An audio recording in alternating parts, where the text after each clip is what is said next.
GS2 मध्ये एक अतिशय इम्पॉर्टंट टॉपिक आपल्याला आहे, तो आहे म्हणजे इंटरनॅशनल रिलेशन्स, आंतरराष्ट्रीय संबंध.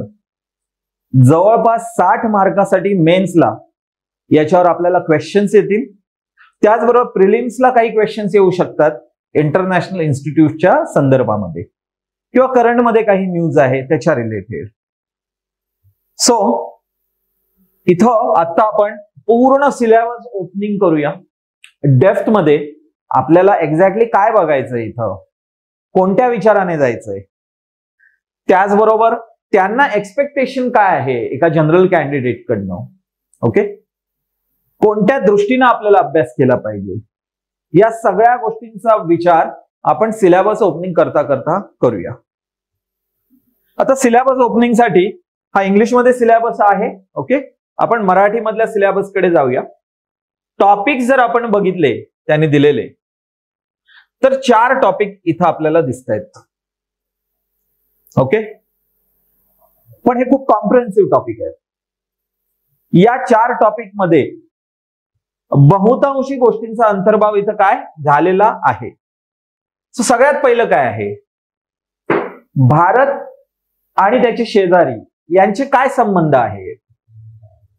भारत आणि त्याचे शेजारी यांचे संबंध काय आहे. मग सगळ्यात पहिलं इथं आपल्याला काय बघितलं पाहिजे, India and bilateral relations, okay. India आणि बायलॅटरल रिलेशन्स बघताना आपल्याला काय केलं पाहिजे की सगळ्यात पहिलं डिफाईन केलं पाहिजे. आपल्या कॉम्पिटिटिव्ह एक्झामसाठी एक गोष्ट लक्षात ठेवायची की सिलेबस हा डिफाईन केला पाहिजे आपल्याला. याच्यामध्ये आपण बेसिक काय करणार आहोत, ऍडव्हान्स हे अनएंडिंग असू शकतं. आपल्याला याच्यामध्ये सगळ्यात पहिलं काय अंतर्भाव केला पाहिजे, तर भारताची जी काही शेजारी राष्ट्र आहेत, ओके, त्यांचे आपापसातले संबंध आपले त्यांच्याशी कसे आहेत, म्हणजे इंडिया पाकिस्तान, इंडिया नेपाळ. मग हे सगळ्यात पहिलं आपण फिक्स करूया की कोणत्या कोणत्या देशांचे संबंध आपण हे बघणार आहोत. सो इथं आपण गेलो तर आपल्याला काय दिसेल की इंडिया इट्स नेबरहुड कंट्रीज जर आपण बघितल्या तर 2 प्रकारच्या याच्यामध्ये आपण त्याचं विभाजन करू शकतो, ओके. आता पहिलं काय हे आहे इथं, तर 2 प्रकारचे म्हणजे कोणते, एक आहे लँड बॉर्डर जे हे करतायत, शेअर करतायत ते, ओके, आणि दुसरे मेरीटाईम बॉर्डर शेअर करतायत असे. एक कोणता आहे लँड बॉर्डर आणि दुसरा आहे मेरीटाईम बॉर्डर.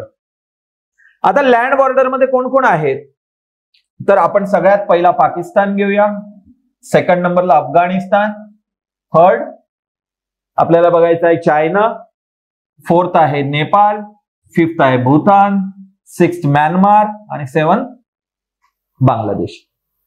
सो या 7 कंट्री सगळ्यात पहिला आपण एक फिक्स करूया, डिफाईन करूया बायलॅटरल याच्यामध्ये, की या 7 ज्या लँड बॉर्डर शेअर करतात अशा कंट्री, आणि त्याच्यानंतर ही 8वी आणि 9वी. 8वी कोणती आहे, श्रीलंका आणि मालदीव. म्हणजे आपल्याला बायलॅटरल रिलेशन बघताना इंडिया प्लस 9 कंट्रीज, ओके, या आपल्याला बघितलं पाहिजे. म्हणजे Indo Pakistan, Indo Afghanistan, Indo China, Indo Nepal, Indo Bhutan, Indo Myanmar, अशा प्रकारे 9 देशांचा जो शेजारी राष्ट्र आहेत त्यांच्याशी आपल्याला रिलेशन बघावं लागेल. आता फक्त बायलॅटरल मध्ये हे 9 बघायचे का, नाही, याच्यापेक्षा वेगळे आपल्याला केले पाहिजेत. पुढच्या सिलेबस मध्ये ते येणार आहे, इंडो US. पण एक गोष्ट लक्षात इथं घेतली पाहिजे की जेव्हा कधीही जवळजवळच्या कंट्री असतात, म्हणजे लँड बॉर्डर किंवा मेरीटाईम बॉर्डर शेअर करतात, तर त्यांच्या आपसातले रिलेशन आणि खूप दूर असलेल्या एखाद्या कंट्रीचे रिलेशन, म्हणजे आता या आहेत आणि या साईडला आपण पकडलं इथं जापान आहे, ओके, खूप दूरचा एक देश पकडूया आपण जापान. टेक्निकली एवढं डिस्टन्स नाही, कन्सिडर करायचं.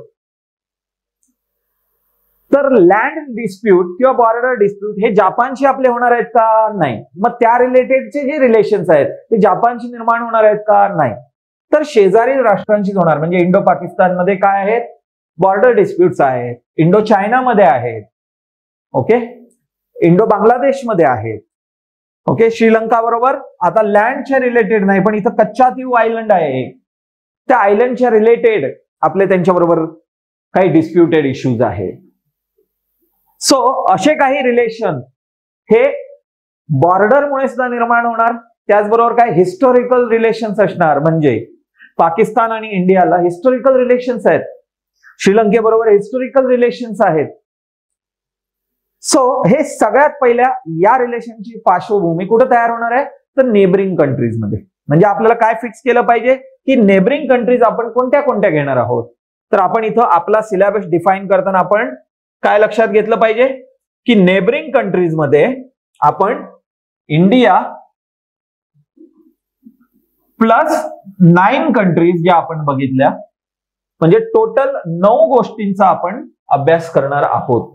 म्हणजे Indo Pak, okay, Indo Afghanistan, then Indo China,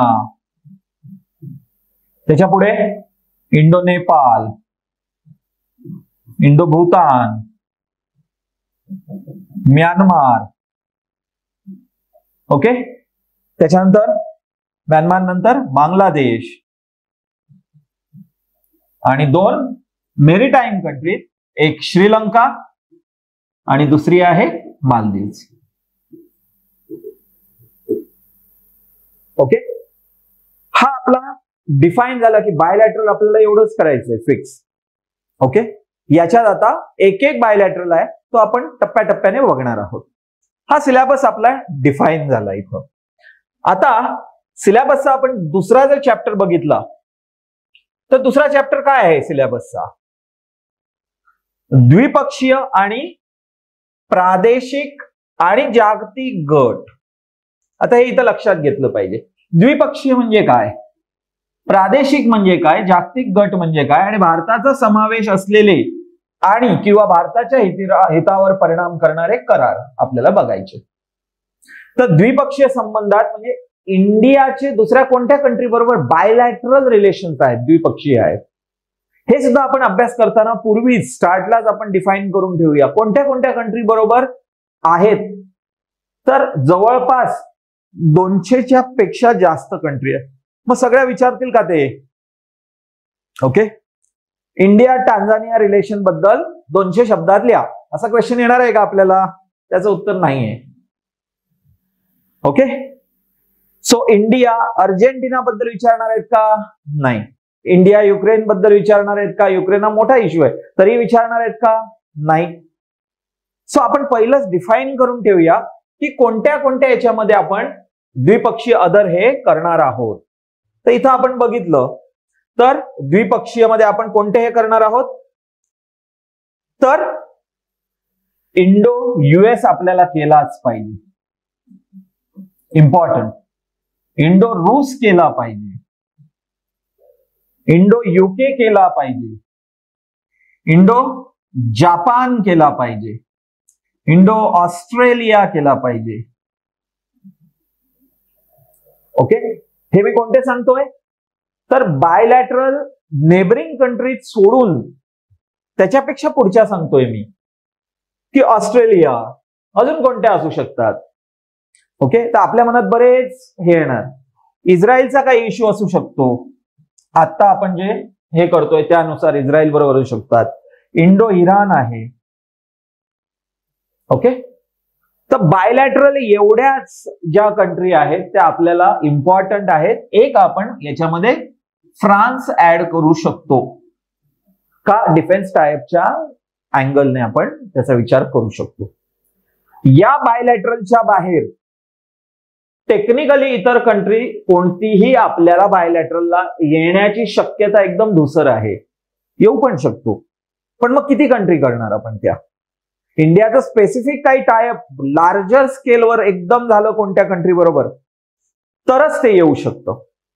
so किती करायचे आपल्याला, 1 2 3 4 5 6 7 8, म्हणजे इथं 8 बायलॅटरल कंट्रीज आपल्याला करायचे आहेत. आता त्याच्या पुढचा सिलेबस काय सांगतो आपल्याला, तर त्याच्या पुढचा सिलेबस आपल्याला सांगतो की प्रादेशिक गट. आता प्रादेशिक काय हे सगळ्यात पहिलं आपल्याला लक्षात घेतलं पाहिजे. रिजनल म्हणजे काय आणि जागतिक म्हणजे काय हे दोन्ही एकत्रित आपण लक्षात घेऊया.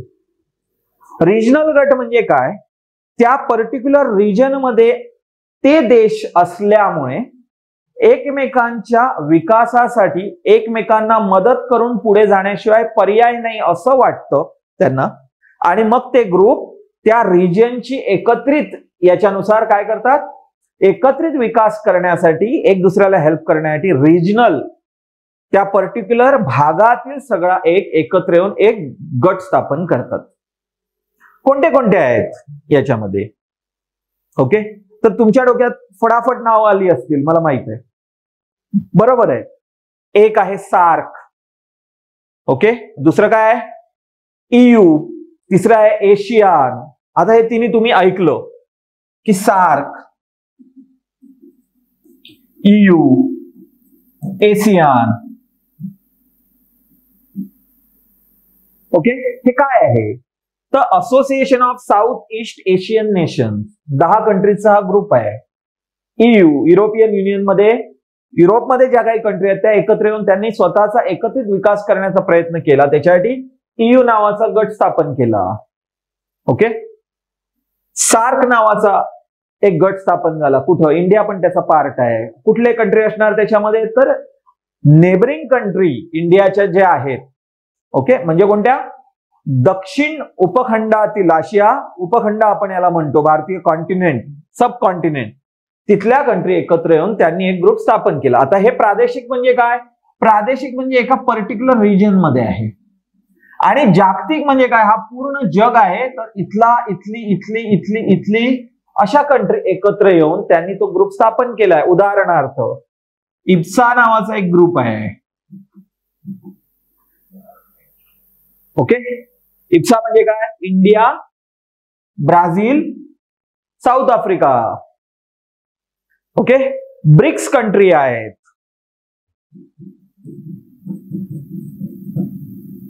Brazil, Russia, India, China, South Africa. आता हे कुठले आहेत? हे एका रिजन मध्ये नाही आहेत. ह्या कंट्री कुठे आहेत?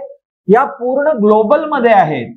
म्हणजे समजा इथं इंडिया कन्सिडर केला, इथं चायना, इथं south Africa, Brazil, like that. So global पूर्ण ह्याच्यावर आहेत, तरी ते एकत्र येऊन एक गट स्थापन केला एकमेकांच्या विकासासाठी. सो याला म्हणतात जागतिक गट. मग युनायटेड नेशन्स हा पण एक जागतिक गट आहे का? हो, डेफिनेटली. नाम, नॉन अलाइनमेंट मुवमेंटचा एक ग्रुप आहे. आपण बघणार आहोत या सगळ्या गोष्टी. ओके, युनायटेड नेशन्स, सगळ्या कंट्रीज एकत्र मिळून त्यांनी एक युनायटेड नेशन स्थापन केलं. ओके, आपण स्पेसिफिकली युनायटेड नेशन डेप्थ मध्ये बघणार आहोत. ओके, बऱ्याच वेळा याच्यावर क्वेश्चन येण्याची शक्यता असते, विचारलेले पण आहे क्वेश्चन. नाम म्हणून एक ऑर्गनायझेशन आहे, नॉन अलाइनमेंट मुवमेंट, अलिप्ततावादी चळवळ. मग हे कोणते आहेत? Global grouping. आता इथं रिजनल आणि ग्लोबल याच्यातला फरक समजून घ्या. रिजनल म्हणजे काय? त्या पर्टिक्युलर रिजनला आसपास आहेत, बॉर्डर शेअर करतायत किंवा काय आहे, म्हणून त्या कंट्री एकत्र आल्यात, कारण तिथलं कल्चर सेम आहे, इकॉनॉमी सेम आहे, सगळ्या गोष्टी सेम आहेत त्याच्यामुळे. आणि ग्लोबल म्हणजे काय? पूर्ण जगभरातल्या काहीतरी एका उद्दिष्टाने आल्या आहेत. जशा की इप्सा काय आहेत? India, Brazil, South Africa. तर या साऊथ साऊथ कोऑपरेशन असं एक म्हटलं जातं. साऊथ साऊथ कोऑपरेशन शिकवणार आहोत आपण काय आहे हे. म्हणजे काय थोडक्यात आपण इथं डिस्कस करू. साऊथ साऊथ कोऑपरेशन म्हणजे काय? तर साऊथ साऊथ कोऑपरेशन म्हणजे हा जो ग्लोब आहे, ओके, इथं आपण पकडलं ब्राझील, ओके, या साईडला आफ्रिका आहे आणि हे इंडिया आहे. ओके, इथं इक्वेटर आहे. कन्सिडर करू आपण मॅप मध्ये, थोडं वर खाली प्लस मायनस असू शकतं. ओके, जनरली साऊथ साईडला ज्या कंट्रीज आहेत, ओके, साऊथ साईडला ज्या कंट्री आहेत या नॉर्दर्न कंट्रीज पेक्षा काय आहेत? अनडेव्हलप्ड आहेत. आणि नॉर्दर्न कंट्रीज या नेहमीच काय? वसाहतवादी राहिलेले आहेत, युरोपियन कंट्रीज म्हणू किंवा अदर, किंवा नववसाहती आपण म्हणतो, निओ कॉलनिझम, ओके, या दृष्टीनं. तर साऊथच्या ज्या कंट्रीज आहेत त्यांनी एकत्र येऊन एक दुसऱ्याच्या डेव्हलपमेंटसाठी, विकासासाठी एक दुसऱ्याला मदत केली पाहिजे. That is called south south cooperation. मग त्याच्यासाठी हे एकत्र आले आणि काय केलं, इप्सा नावाचा ग्रुप स्थापन केला. आता हा काय एक प्रकारे ग्लोबल ग्रुपिंग आहे, पण हे एका कारणामुळे एकत्र आलेत. कशासाठी, की डेव्हलप्ड कंट्रीज आणि डेव्हलपिंग कंट्रीज हा जो काही जगामध्ये विभाजन आहे, लिस्ट डेव्हलप किंवा अंडर डेव्हलप कंट्रीज, तर आपण का नाही साऊथच्या कंट्रीज एकत्र येऊन एक दुसऱ्याला मदत करायची, म्हणून आलेल्या आहेत या एकत्र.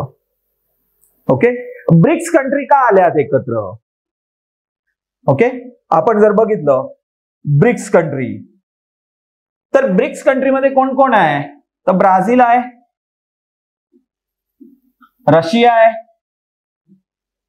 इंडिया आहे, चायना आहे आणि साऊथ आफ्रिका आहे. काय एकत्र आले, तर प्रेझेंटली जग हे काय आहे आपण इलॅबोरेटली बघणार आहोत. हे टेंटेटिव्हली बघू, सिलेबस अंडरस्टँडिंग एकदा झाला की आपण मग पुढे अजून जास्त डेप्थ मध्ये बघू शकतो. तर ब्रिक्स मध्ये काय आहे, Brazil, Russia, India, China and south Africa एकत्र आल्यात. का, तर जग हे काय झालं, 1991 मध्ये शीतयुद्ध समाप्त झालं, युएसएसआरचं डिसइंटिग्रेशन झालं. ओके, 1991 मध्ये डिसइंटिग्रेट झालं. तोपर्यंत जग कसं होतं, बायपोलार, दोन पोल मध्ये विभाजन होतं. एक होतं युएसएसआरच्या अंडर देश आणि दुसरे होते युएसएच्या अंडरचे देश. जसं युएसएसआर डिसइंटिग्रेट झालं तसं आता जग काय आलं, युनिपोलार झालं. म्हणजे आता एकच पोल राहिला, दोन पोल नाही, आता एकच पोल राहिला. ओके, टेक्निकली आपण नॉर्थ साऊथ पोल बघत नाही आहोत. ओके, एकच पोल राहिला, कोणता, युएसए. युएसए पूर्णपणे जगावर अधिराज्य गाजवू लागलं. मग डॉलरची हेगेमनी झाली. ओके, बऱ्याच गोष्टी युएसए आपल्या मनाप्रमाणे करू लागलं. तसं होऊ नये म्हणून अजून काही सेंटर ऑफ पॉवर छोटे छोटे, युएसए एवढे नाहीत, हे काय आहे, चायना एक सेंटर ऑफ पॉवर आहे. रूस जी युएसएसआर ची पुढची लिगसी सांगतं, एक स्ट्रॉंग कंट्री म्हणून, रूस 16 कंट्रीमध्ये डिवाइड झालं, युएसएसआर सॉरी. ओके, त्यातला रूस हा युएसएसआर ची लिगसी सांगतं. मग असे जे इंडिया एक स्ट्रॉंगली डेव्हलप झालं इकॉनॉमिकली, तर अशा कंट्रीज एकत्र येऊन काय करायचं, एक असा ग्रुप स्थापन करायचा जो युएसच्या हेगेमनीला कुठेतरी, जे पर्टिक्युलर एका कंट्रीच्या विरोधात नाही पण जग युनिपोलार ज्या काही डिसिजन घेऊ शकतं त्या काहीतरी कुठंतरी त्याला बंधनं आणली पाहिजेत, इकॉनॉमिक असतील का इतर गोष्टीच्या असतील. या गोष्टींसाठी ब्रिक्स नावाची हे ऑर्गनाइज करण्यात आली. आता हे काय आहे, तर हे सगळे जे आहेत हे प्रादेशिक आणि जागतिक गट आहेत. त्याशिवाय भारताचा समावेश असलेले किंवा भारताच्या हितावर परिणाम करणारे जे काही करार आहेत इथं, ते करार सुद्धा इथं त्यांनी सांगितलेले आहेत. उदाहरणार्थ अनक्लॉज नावाचा एक करार आहे. ओके, कोणता करार आहे, अनक्लॉज. फक्त एक उदाहरणार्थ आपण बघू, कारण हे सगळं डेप्थ मध्ये आपण बघणार आहोत. अनक्लॉज म्हणजे काय, United Nation convention on laws of C.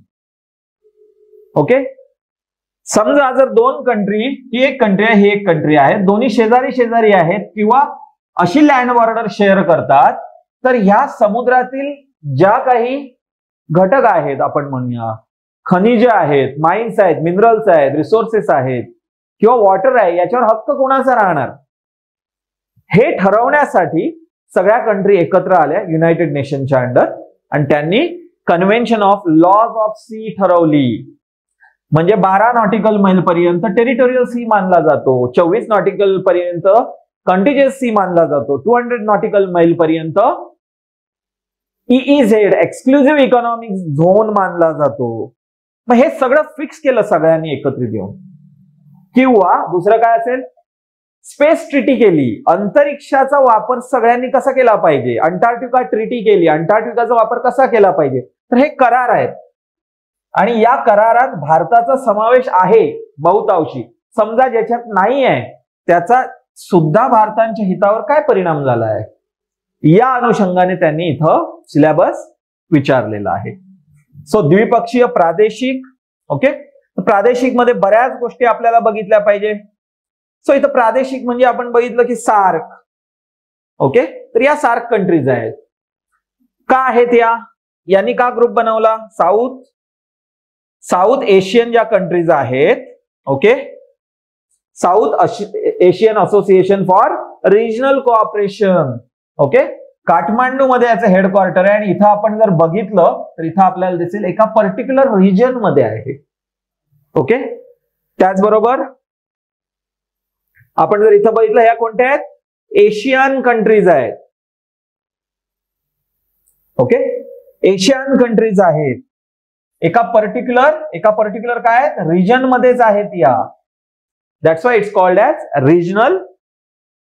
Regional groups.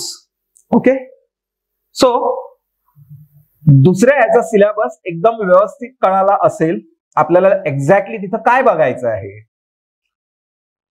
आता याला अनुषंगून आपल्याला तिसरा जो टॉपिक आहे तो प्रॉपरली अंडरस्टँड केला पाहिजे, कारण इथं थोडे डेप्थ मध्ये क्वेश्चन्स असू शकतील आणि हे अंडरस्टँडिंग अजून थोडं डेप्थ मध्ये करावं लागेल. काय आहे तर विकसित आणि विकसनशील देशांच्या धोरणांचा आणि राजकारणाचा भारताच्या हितसंबंधावरील प्रभाव.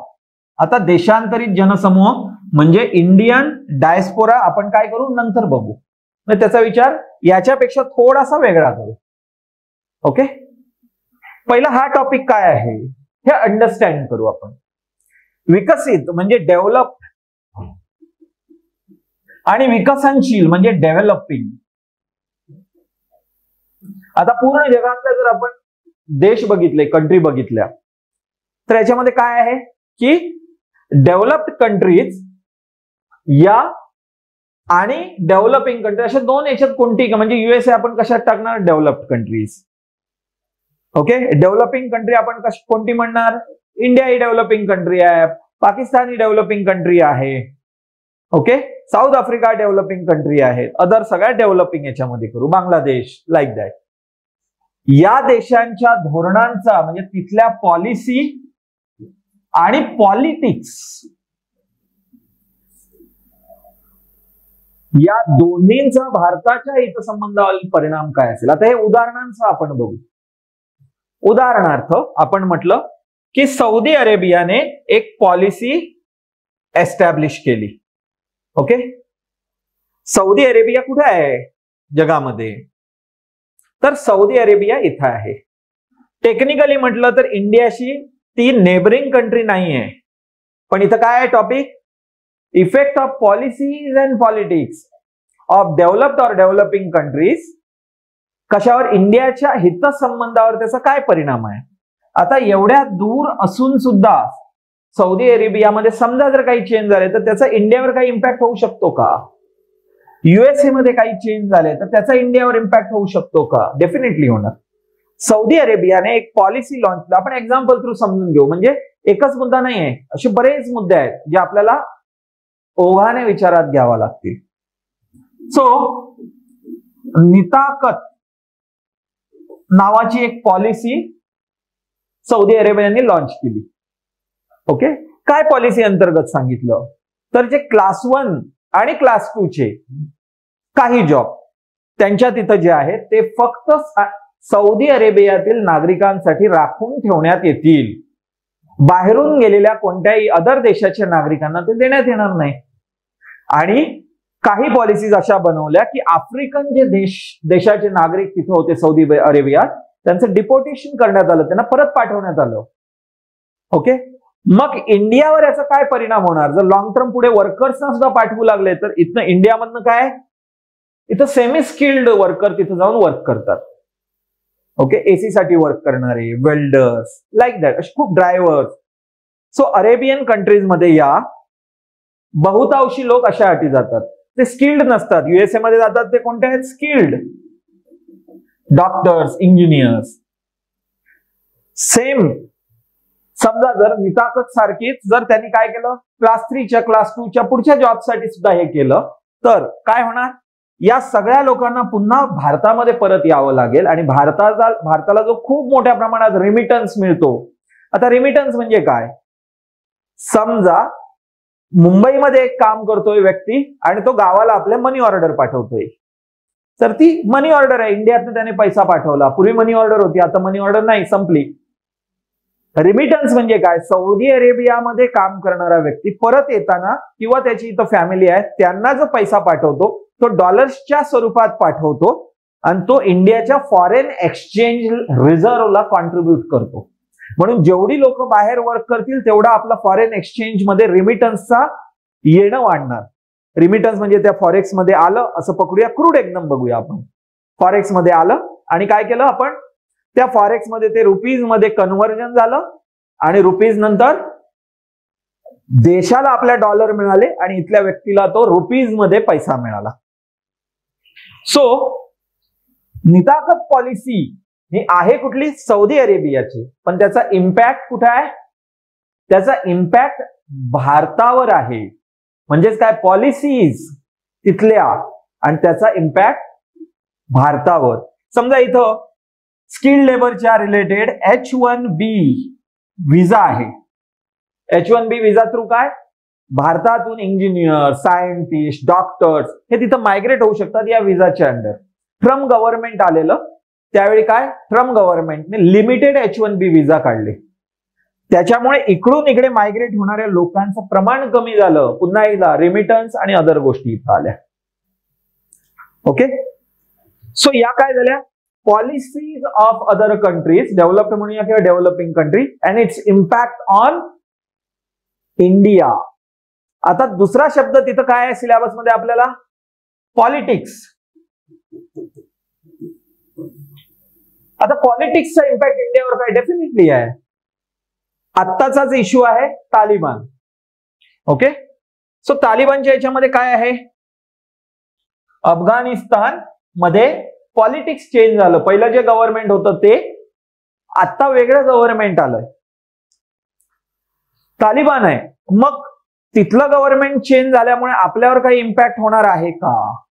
बांगलादेशमध्ये दोन प्रकारची गव्हर्नमेंट वेगवेगळी आलटून पालटून येत असतात.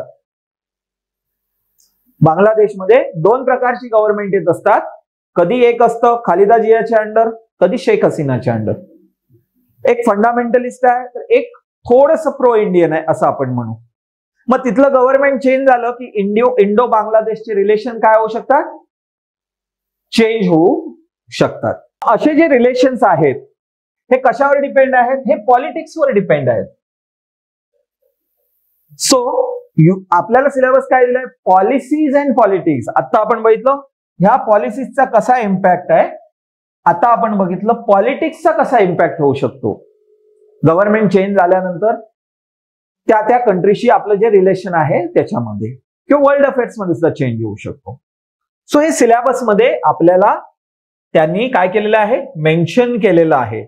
मला वाटतं बऱ्यापैकी सगळ्यांना काय अंडरस्टँडिंग एक प्रॉपर होत असेल सिलेबस मध्ये आपल्याला एक्झॅक्टली काय बघायचं आहे.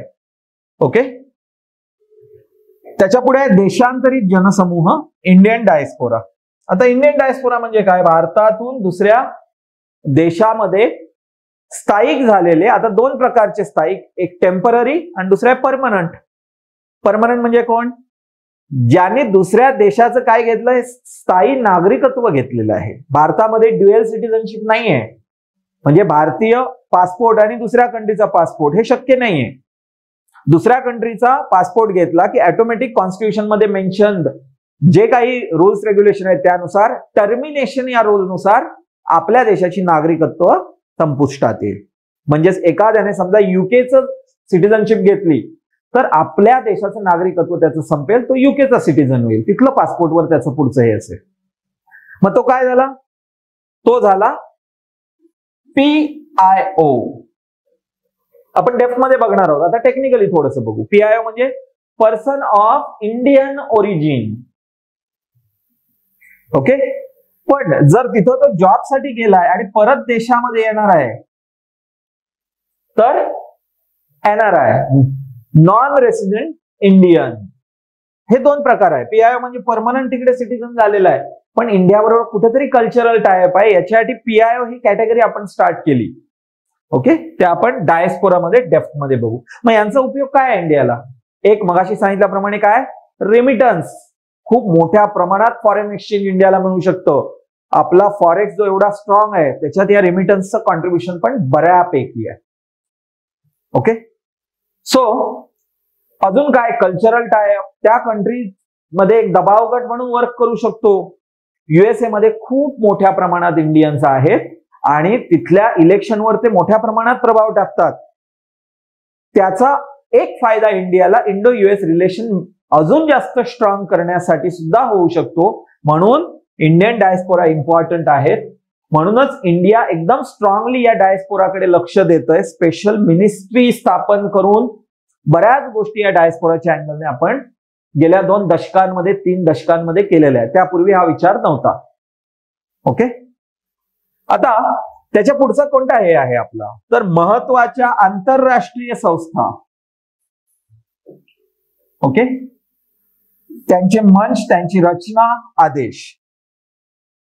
सो आंतरराष्ट्रीय संस्था कोणत्या कोणत्या आहेत? ओके, तर सिंपल आपण लक्षात घेऊया. आता संस्था आणि ग्रुप वेगळं. युनायटेड नेशन इथे येणार जागतिक गटामध्ये. संस्था म्हणजे काय, तर एखादं इन्स्टिट्यूशन बाय डिफॉल्ट एस्टॅब्लिश केलेलं आहे, मॅन्डेटरी आहे ते. की कोणते कोणते आहेत, तर WTO, वर्ल्ड ट्रेड ऑर्गनायझेशन, त्याच्यानंतर IMF, WB, world bank, IMF. Okay, हे काय काय आहेत आणि याच्या रिलेटेड इश्यूज कोणते आहेत, भारतावर त्याचा परिणाम काय आहे, या संस्थांचे मॅन्डेट काय आहेत. उदाहरणार्थ IMF आणि वर्ल्ड बँक मध्ये डिफरन्स काय आहे, दोन्ही बँक आहेत या, तर दोघांमध्ये डिफरन्स काय आहे. तर वर्ल्ड बँक हे काय करतं, वर्ल्ड बँक हे लॉंग टर्म क्रेडिट देतं डेव्हलपमेंटसाठी आणि IMF हे शॉर्ट टर्म क्रेडिट देतं डे टू डे हे करण्यासाठी. आता आपण म्हणतो की एखादी कंट्री दिवाळखोर झाली. ओके, एखादी कंट्री दिवाळखोर झाली. चला असं उदाहरण घेऊ. आता तर भरपूर गोष्टी चालू आहेत की पाकिस्तान दिवाळखोर झालंय. बरेच लोक खुश आहेत असं म्हणतायत, पण टेक्निकली हे काय आहे हे लक्षात घेतलं पाहिजे. आता समजा आपली नेबरिंग कंट्री पूर्ण दिवाळखोर झाली, तिथं काहीच नाहीये. ओके, मग ते भारतासाठी चांगलं आहे की वाईट? बऱ्याच जणांना वाटेल खूप चांगलं आहे, पाकिस्तान आपली एनिमी कंट्री आहे. पण हे लक्षात ठेवा, आपला जर शेजारी, आपल्या लाईफ मध्ये सुद्धा आपला जर शेजारी मनाने माइंडने स्वस्थ नसला तर त्याचा सगळ्यात पहिला धोका आपल्याला आहे. सिंपल बघा, आपल्या घराच्या बाजूला एखादी सायको व्यक्ती राहते तर सगळ्यात पहिला रिस्क कोणाला आहे? सगळ्यात पहिली रिस्क आपल्यालाच आहे. किंवा ज्याच्याकडे पैसा नाही, एकदम हलाखीची परिस्थिती असा हे आहे. ओके, आणि मेंटली पण डिस्टॅबलाइज आहे, तर काय होणार? सगळ्यात पहिला धोका आपल्याला आहे. म्हणून भारताला त्याच्या नेबरिंग कंट्रीज कधी डिस्टर्ब नकोत. ओके, आपण डेप्थ मध्ये बायलॅटरल रिलेशन मध्ये या गोष्टी बघूच. मग इथं काय आहे, IMF मध्ये पाकिस्तानचा आपण इश्यू बघत होतो की पाकिस्तानला काय पाहिजे, आता डे टू डे खर्च चालवायला. दिवाळखोरी म्हणजे काय, जेव्हा तुम्ही घेतलेल्या कर्जाचं इंटरेस्ट पण पे करू शकत नाही आहात, तुम्ही तेवढे कपेबल नाही आहात, तर त्याला आपण डिफॉल्टर कंट्री किंवा दिवाळखोर कंट्री असं म्हणू शकतो. म्हणजे डे टू डे खर्च चालवण्यासाठी सुद्धा अमाऊंट नाहीये. मग अशा वेळी शॉर्ट टर्म लोन देण्याचं काम IMF करतं, पण त्याबरोबर काही अटी टाकतं. उदाहरणार्थ 1990-91च्या आसपास इंडियाकडे डे टू डे पैसे, डे टू डे खर्च चालवण्यासाठी तेवढी अमाऊंट नव्हती. काही दिवसांचाच खर्च चालेल एवढीच अमाऊंट आपल्याकडे होती. मग आपण IMF कडे गेलो शॉर्ट टर्म साठी, लोनसाठी. IMF म्हणालं की तुमची अर्थव्यवस्था ओपन करा. मग काय झालं, ग्लोबलायझेशन आलं, LPG, लिबरलायझेशन, प्रायव्हेटायझेशन आपण केलं आणि त्याच्या आउटकम मधनं ग्लोबलायझेशन इंडियामध्ये आलं. सो IMF काय करतं, डे टू डे खर्च चालवण्यासाठी. आता याच्यात एक लक्षात घ्या, समजा आपलं घरात काय आलं, लॉंग टर्म डेव्हलपमेंटसाठी पैसा नाहीये आपल्याला, म्हणजे काय, शेतात विहीर बांधायची किंवा इतर गोष्टी, तर एक लॉंग टर्म लोनसाठी आपण बँककडे जातो आणि त्याच्यावरचा इंटरेस्ट कमी असतो. पण समजा आता उद्याच्या खर्चासाठी पॅरेंट्सकडे पैसे नाही आहेत, कोणाकडे एखाद्या व्यक्तीकडे पैसे नाहीत, तर तो कोणाकडे जाणार, आपल्या रिलेटिव्हकडे जाणार किंवा सावकारकडे जाणार, काही करणार.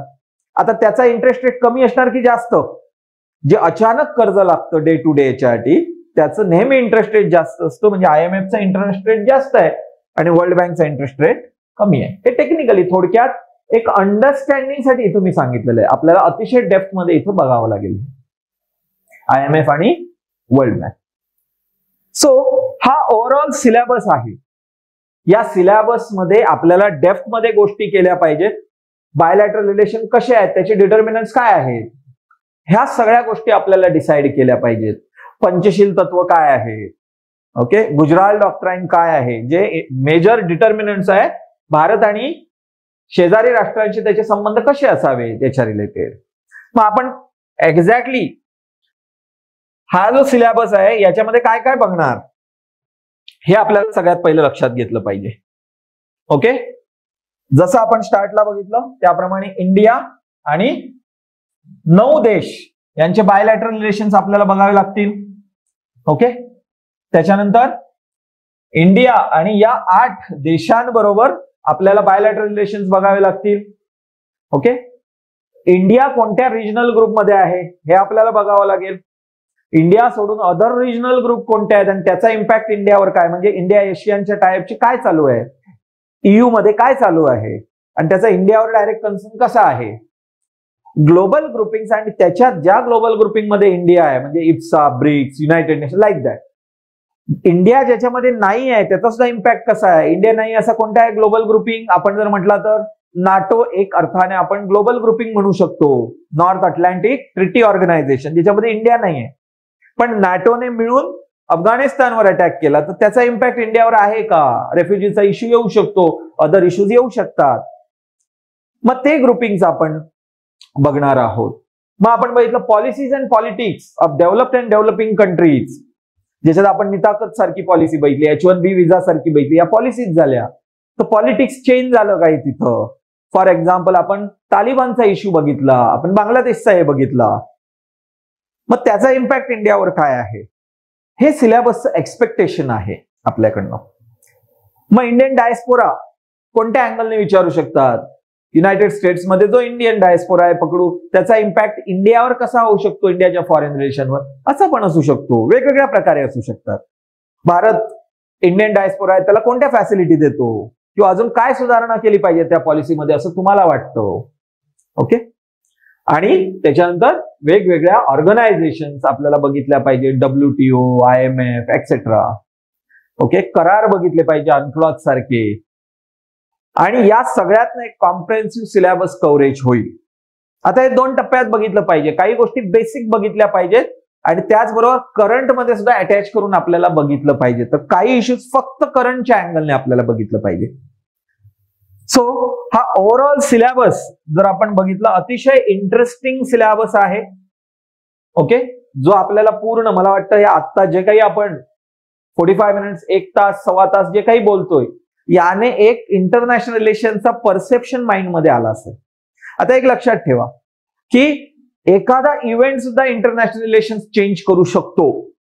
उदाहरणार्थ 9/11 झाला, 9/11 सगळ्यांना माहित आहे, ट्विन टॉवर्स कोसळले, दहशतवाद्यांनी अटॅक केला.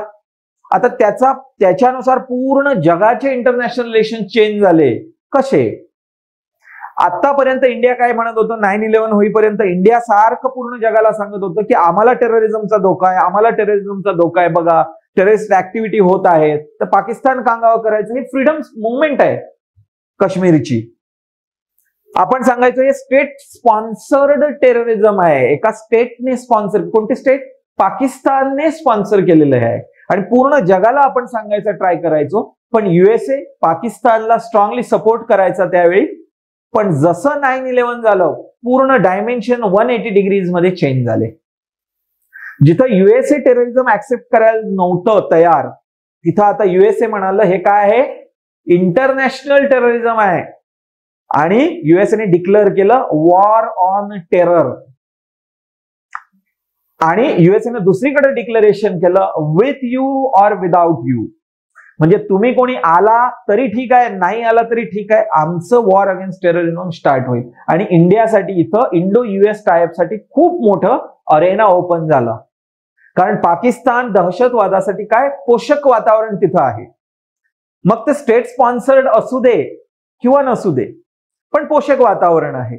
म्हणून युएसएचे long term objective, short term objective साठी त्यांना पाकिस्तान पाहिजे, पण लॉंग टर्म ऑब्जेक्टिव्ह साठी एक चायनाला रोखण्यासाठी आणि दुसरं टेररिझमला हे करण्यासाठी इंडिया सारख्या कंट्रीचा सपोर्ट पाहिजे. मग इंडो युएस टाय वेगळ्या अँगलने सुरू झाले. आता इंडियाकडे काय होता, इंडियाकडे एक चान्स होता. इंडियाने त्याप्रमाणे सांगायला सुरू केलं की आम्ही आतापर्यंत म्हणत होतो की आमच्याकडे जे टेररिझम होत आहे हे फक्त इंडियाचा इश्यू नाही, quote unquote, terrorism is an international issue and it should be tackled internationally. म्हणजे काय, सगळ्या कंट्री एकत्र येऊन कोणता तरी एक देश टेररिझमला सपोर्ट करतोय, इंडियाचा स्टँड बघा, आपण सगळ्यांनी त्यांना काय केलं पाहिजे, या टेररिझमला रोखण्यासाठी पुढे गेलं पाहिजे. पूर्ण जगामध्ये जे काही डायमेन्शन्स होते इंटरनॅशनल रिलेशनचे, एका इव्हेंटने कित्येक वेगळ्या प्रकाराने ते टर्न झाले.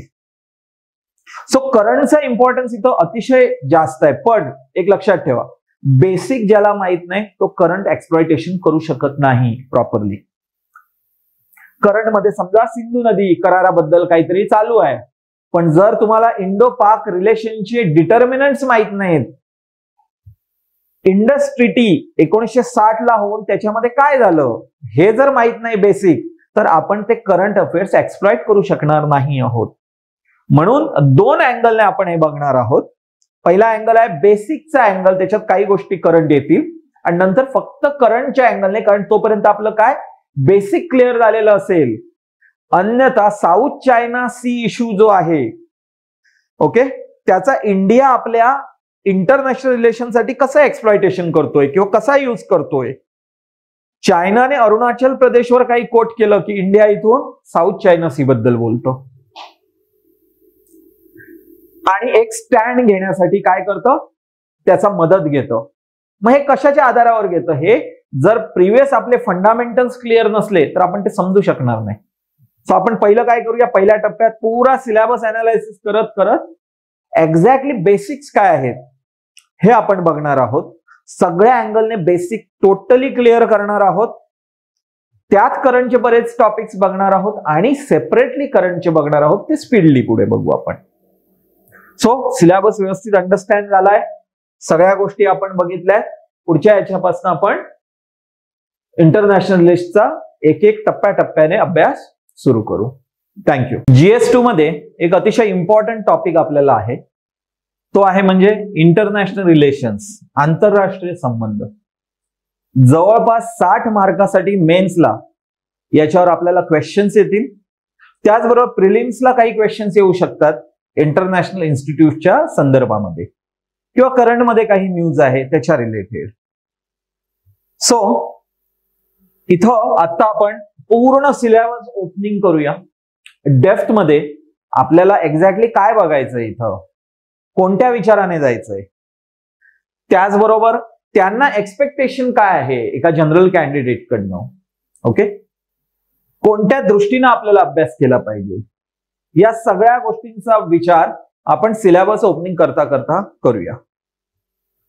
आता सिलेबस ओपनिंग साठी हा इंग्लिश मध्ये सिलेबस आहे, ओके. आपण मराठी मधल्या सिलेबस कडे जाऊया. टॉपिक जर आपण बघितले त्याने दिलेले, तर 4 टॉपिक इथं आपल्याला दिसत आहेत, ओके. पण हे खूप कॉम्प्रिहेन्सिव्ह टॉपिक आहे. या 4 टॉपिक मध्ये बहुतांशी गोष्टींचा अंतर्भाव इथं काय झालेला आहे. सो सगळ्यात पहिलं काय आहे, भारत आणि त्याचे शेजारी यांचे काय संबंध आहे. भारत आणि त्याचे शेजारी यांचे संबंध काय आहे. मग सगळ्यात पहिलं इथं आपल्याला काय बघितलं पाहिजे, India and bilateral relations, okay. India आणि बायलॅटरल रिलेशन्स बघताना आपल्याला काय केलं पाहिजे की सगळ्यात पहिलं डिफाईन केलं पाहिजे. आपल्या कॉम्पिटिटिव्ह एक्झामसाठी एक गोष्ट लक्षात ठेवायची की सिलेबस हा डिफाईन केला पाहिजे आपल्याला. याच्यामध्ये आपण बेसिक काय करणार आहोत. ऍडव्हान्स हे अनएंडिंग असू शकतं. आपल्याला याच्यामध्ये सगळ्यात पहिलं काय अंतर्भाव केला पाहिजे तर भारताची जी काही शेजारी राष्ट्र आहेत ओके त्यांचे आपापसातले संबंध आपले त्यांच्याशी कसे आहेत म्हणजे इंडिया पाकिस्तान, इंडिया नेपाळ. मग हे सगळ्यात पहिलं आपण फिक्स करूया की कोणत्या कोणत्या देशांचे संबंध आपण हे बघणार आहोत. सो इथं आपण गेलो तर आपल्याला काय दिसेल की इंडिया इट्स नेबरहुड कंट्रीज जर आपण बघितल्या तर दोन प्रकारच्या याच्यामध्ये आपण त्याचं विभाजन करू शकतो. ओके आता पहिलं काय हे आहे इथं तर दोन प्रकारचे म्हणजे कोणते. एक आहे लँड बॉर्डर जे हे करतायत शेअर करतायत ते ओके आणि दुसरे मेरीटाईम बॉर्डर शेअर करतायत असे. एक कोणता आहे लँड बॉर्डर आणि दुसरा आहे मेरीटाईम बॉर्डर. आता लँड बॉर्डर मध्ये कोण कोण आहेत तर आपण सगळ्यात पहिला पाकिस्तान घेऊया, सेकंड नंबरला अफगाणिस्तान, थर्ड आपल्याला बघायचं आहे चायना, फोर्थ आहे नेपाळ, फिफ्थ आहे भूतान, सिक्स्थ म्यानमार आणि सेवन बांगलादेश. सो या 7 कंट्री सगळ्यात पहिला आपण एक फिक्स करूया डिफाईन करूया बायलॅटरल याच्यामध्ये की या 7 ज्या लँड बॉर्डर शेअर करतात अशा कंट्री आणि त्याच्यानंतर ही 8वी आणि 9वी. 8वी कोणती आहे श्रीलंका आणि मालदीव्स. म्हणजे आपल्याला बायलॅटरल रिलेशन बघताना इंडिया प्लस 9 कंट्रीज ओके या आपल्याला बघितलं पाहिजे. म्हणजे Indo Pakistan, Indo Afghanistan, Indo China, Indo Nepal, Indo Bhutan, Indo Myanmar अशा प्रकारे 9 देशांचा जो शेजारी राष्ट्र आहेत त्यांच्याशी आपल्याला रिलेशन बघावं लागेल. आता फक्त बायलॅटरल मध्ये हे 9 बघायचे का नाही याच्यापेक्षा वेगळे आपल्याला केले पाहिजेत. पुढच्या सिलेबस मध्ये ते येणार आहे इंडो US. पण एक गोष्ट लक्षात इथं घेतली पाहिजे की जेव्हा कधीही जवळजवळच्या कंट्री असतात म्हणजे लँड बॉर्डर किंवा मेरीटाईम बॉर्डर शेअर करतात तर त्यांच्या आपसातले रिलेशन आणि खूप दूर असलेल्या एखाद्या कंट्रीचे रिलेशन म्हणजे आता या आहेत आणि या साईडला आपण पकडलं इथं जापान आहे ओके खूप दूरचा एक देश पकडूया आपण जापान. टेक्निकली एवढं डिस्टन्स नाही कन्सिडर करायचं. तर लँड डिस्प्यूट किंवा बॉर्डर डिस्प्यूट हे जापानशी आपले होणार आहेत का नाही. मग त्या रिलेटेडचे जे रिलेशन्स आहेत ते जापानशी निर्माण होणार आहेत का नाही. तर शेजारी राष्ट्रांशीच होणार. म्हणजे इंडो पाकिस्तान मध्ये काय आहेत बॉर्डर डिस्प्यूट्स आहेत, इंडो चायना मध्ये आहेत ओके, इंडो बांगलादेश मध्ये आहेत ओके, श्रीलंका बरोबर. आता लँडच्या रिलेटेड नाही पण इथं कच्चातीव आयलंड आहे त्या आयलंडच्या रिलेटेड आपले त्यांच्याबरोबर काही डिस्प्युटेड इश्यूज आहेत. सो असे काही रिलेशन हे बॉर्डरमुळे सुद्धा निर्माण होणार. त्याचबरोबर काय हिस्टॉरिकल रिलेशन्स असणार. म्हणजे पाकिस्तान आणि इंडियाला हिस्टॉरिकल रिलेशन्स आहेत, श्रीलंकेबरोबर हिस्टॉरिकल रिलेशन्स आहेत. सो हे सगळ्यात पहिल्या या रिलेशनची पार्श्वभूमी कुठे तयार होणार आहे तर नेबरिंग कंट्रीज मध्ये. म्हणजे आपल्याला काय फिक्स केलं पाहिजे की नेबरिंग कंट्रीज आपण कोणत्या कोणत्या घेणार आहोत. तर आपण इथं आपला सिलेबस डिफाईन करताना आपण काय लक्षात घेतलं पाहिजे की नेबरिंग कंट्रीज मध्ये आपण इंडिया प्लस 9 कंट्रीज ज्या आपण बघितल्या म्हणजे टोटल 9 गोष्टींचा आपण अभ्यास करणार आहोत. म्हणजे Indo Pak okay, Indo Afghanistan, then Indo China, त्याच्या पुढे Indo Nepal, Indo Bhutan, Myanmar okay, त्याच्यानंतर म्यानमार नंतर बांगलादेश आणि 2 मेरीटाईम कंट्री, एक श्रीलंका आणि दुसरी आहे मालदीव्स ओके. हा आपला डिफाईन झालं की बायलॅटरल आपल्याला एवढंच करायचंय फिक्स. ओके, याच्यात आता एक एक बायलॅटरल आहे तो आपण टप्प्याटप्प्याने बघणार आहोत. हा सिलेबस आपला डिफाईन झाला इथं. आता सिलेबसचा आपण दुसरा जर चॅप्टर बघितला तर दुसरा चॅप्टर काय आहे सिलेबसचा? द्विपक्षीय आणि प्रादेशिक आणि जागतिक गट. आता हे इथं लक्षात घेतलं पाहिजे. द्विपक्षीय म्हणजे काय, प्रादेशिक म्हणजे काय, जागतिक गट म्हणजे काय, आणि भारताचा समावेश असलेले आणि किंवा भारताच्या हितावर परिणाम करणारे करार आपल्याला बघायचे. तर द्विपक्षीय संबंधात म्हणजे इंडियाचे दुसऱ्या कोणत्या कंट्री बरोबर बायलॅटरल रिलेशन्स आहेत, द्विपक्षीय आहेत, हे सुद्धा आपण अभ्यास करताना पूर्वी स्टार्टलाच आपण डिफाईन करून ठेवूया. कोणत्या कोणत्या कंट्री बरोबर आहेत, तर जवळपास 200च्या पेक्षा जास्त कंट्री आहेत. मग सगळ्या विचारतील का ते? ओके, इंडिया टांझानिया रिलेशन बद्दल 200 शब्दात लिहा, असा क्वेश्चन येणार आहे का आपल्याला? त्याचं उत्तर नाहीये. ओके, सो इंडिया अर्जेंटिना बद्दल विचारणार आहेत का? नाही. इंडिया युक्रेन बद्दल विचारणार आहेत का? युक्रेन हा मोठा इश्यू आहे, तरी विचारणार आहेत का? नाही. सो आपण पहिलंच डिफाईन करून ठेवूया की कोणत्या कोणत्या याच्यामध्ये आपण द्विपक्षीय अदर हे करणार आहोत.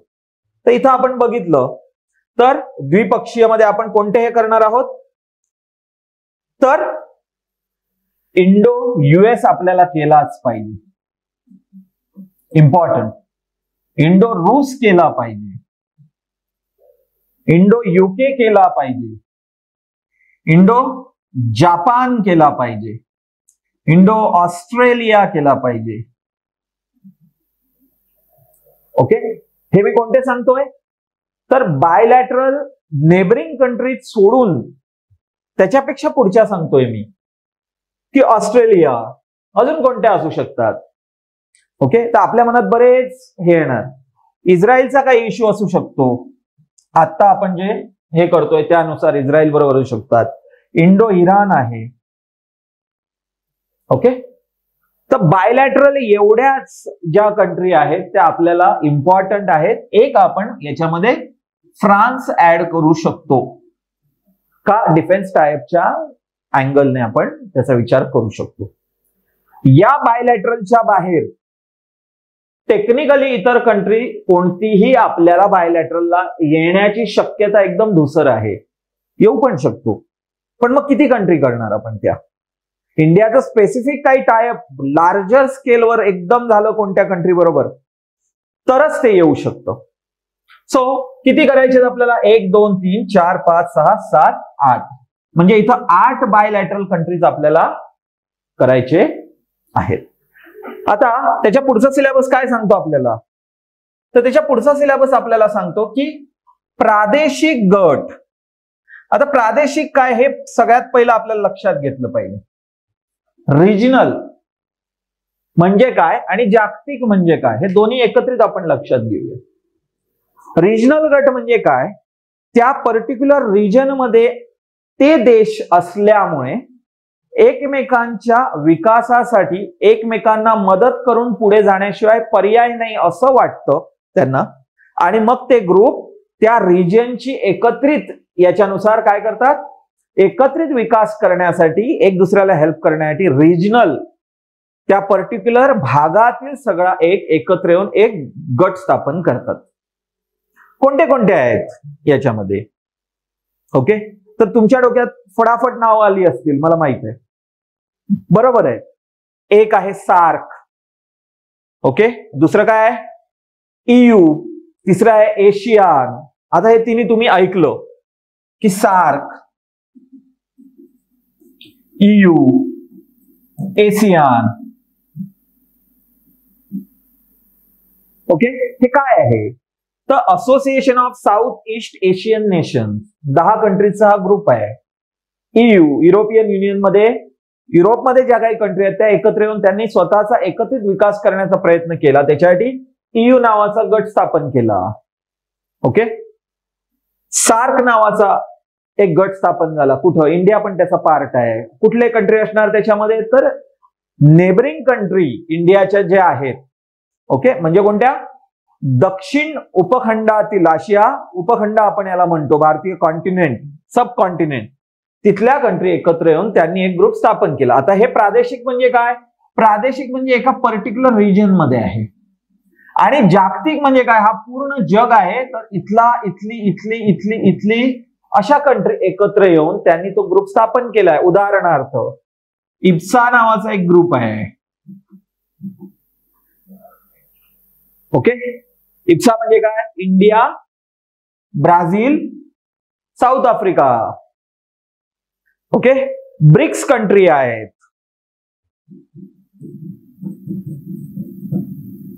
Brazil, Russia, India, China, South Africa. आता हे कुठले आहेत? हे एका रिजन मध्ये नाही आहेत. ह्या कंट्री कुठे आहेत? या पूर्ण ग्लोबल मध्ये आहेत.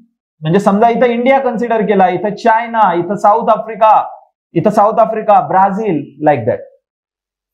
सो ग्लोबल पूर्ण ह्याच्यावर आहेत, तरी ते एकत्र येऊन एक गट स्थापन केला एकमेकांच्या विकासासाठी. सो याला म्हणतात जागतिक गट. मग युनायटेड नेशन्स हा पण एक जागतिक गट आहे का? हो, डेफिनेटली. नाम, नॉन अलाइनमेंट मुवमेंटचा एक ग्रुप आहे. आपण बघणार आहोत या सगळ्या गोष्टी. ओके, युनायटेड नेशन्स, सगळ्या कंट्रीज एकत्र मिळून त्यांनी एक युनायटेड नेशन स्थापन केलं. ओके, आपण स्पेसिफिकली युनायटेड नेशन डेप्थ मध्ये बघणार आहोत. ओके, बऱ्याच वेळा याच्यावर क्वेश्चन येण्याची शक्यता असते, विचारलेले पण आहे क्वेश्चन. नाम म्हणून एक ऑर्गनायझेशन आहे, नॉन अलाइनमेंट मुवमेंट, अलिप्ततावादी चळवळ. मग हे कोणते आहेत? Global grouping. आता इथं रिजनल आणि ग्लोबल याच्यातला फरक समजून घ्या. रिजनल म्हणजे काय? त्या पर्टिक्युलर रिजनला आसपास आहेत, बॉर्डर शेअर करतायत किंवा काय आहे, म्हणून त्या कंट्री एकत्र आल्यात, कारण तिथलं कल्चर सेम आहे, इकॉनॉमी सेम आहे, सगळ्या गोष्टी सेम आहेत त्याच्यामुळे. आणि ग्लोबल म्हणजे काय? पूर्ण जगभरातल्या काहीतरी एका उद्दिष्टाने आल्या आहेत. जशा की इप्सा काय आहेत? India, Brazil, South Africa. तर या साऊथ साऊथ कोऑपरेशन असं एक म्हटलं जातं. साऊथ साऊथ कोऑपरेशन शिकवणार आहोत आपण काय आहे हे. म्हणजे काय? थोडक्यात आपण इथं डिस्कस करू. साऊथ साऊथ कोऑपरेशन म्हणजे काय? तर साऊथ साऊथ कोऑपरेशन म्हणजे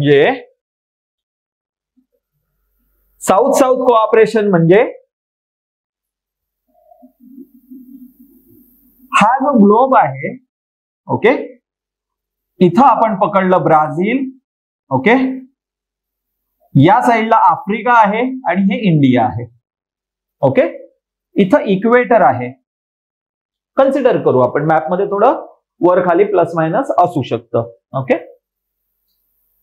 जनरली साऊथ साईडला ज्या कंट्रीज आहेत, ओके, साऊथ साईडला ज्या कंट्री आहेत या नॉर्दर्न कंट्रीज पेक्षा काय आहेत? अनडेव्हलप्ड आहेत.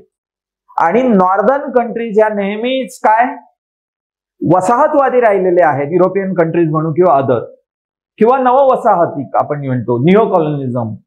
ओके, या दृष्टीनं. तर साऊथच्या ज्या कंट्रीज आहेत त्यांनी एकत्र येऊन एक दुसऱ्याच्या डेव्हलपमेंटसाठी, विकासासाठी एक दुसऱ्याला मदत केली पाहिजे. That is called south south cooperation. मग त्याच्यासाठी हे एकत्र आले आणि काय केलं? इप्सा नावाचा ग्रुप स्थापन केला. आता हा काय? एक प्रकारे ग्लोबल ग्रुपिंग आहे. पण हे एका कारणामुळे एकत्र आलेत. कशासाठी? की डेव्हलप्ड कंट्रीज आणि डेव्हलपिंग कंट्रीज, हा जो काही जगामध्ये विभाजन आहे, लिस्ट डेव्हलप किंवा अंडर डेव्हलप कंट्रीज, तर आपण का नाही साऊथच्या कंट्रीज एकत्र येऊन एक दुसऱ्याला मदत करायची, म्हणून आलेल्या आहेत या एकत्र. ओके, ब्रिक्स कंट्री का आल्यात एकत्र? ओके, आपण जर बघितलं ब्रिक्स कंट्री, तर ब्रिक्स कंट्रीमध्ये कोण कोण आहे? तर ब्राझील आहे, रशिया आहे, इंडिया आहे, चायना आहे आणि साऊथ आफ्रिका आहे. काय एकत्र आले? तर प्रेझेंटली जग हे काय आहे आपण इलॅबोरेटली बघणार आहोत. हे टेंटेटिव्हली बघू, सिलेबस अंडरस्टँडिंग एकदा झाला की आपण मग पुढे अजून जास्त डेप्थ मध्ये बघू शकतो. तर ब्रिक्स मध्ये काय आहे? Brazil, Russia, India, China and south Africa एकत्र आल्यात का? तर जग हे काय झालं 1991 मध्ये शीतयुद्ध समाप्त झालं, USSRचं डिसइंटिग्रेशन झालं. ओके, 1991 मध्ये डिसइंटिग्रेट झालं. तोपर्यंत जग कसं होतं? बायपोलार,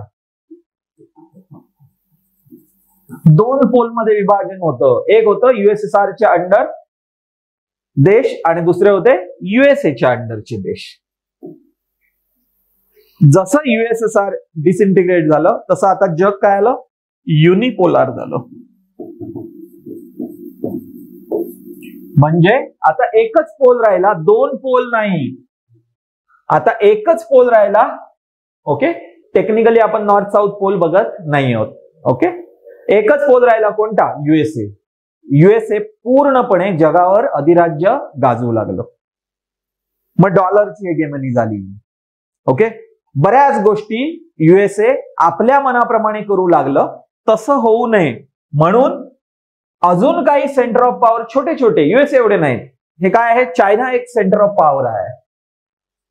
रूस, जी USSR ची पुढची लिगसी सांगतं एक स्ट्रॉंग कंट्री म्हणून, रूस 16 कंट्रीमध्ये डिवाइड झालं. USSR sorry.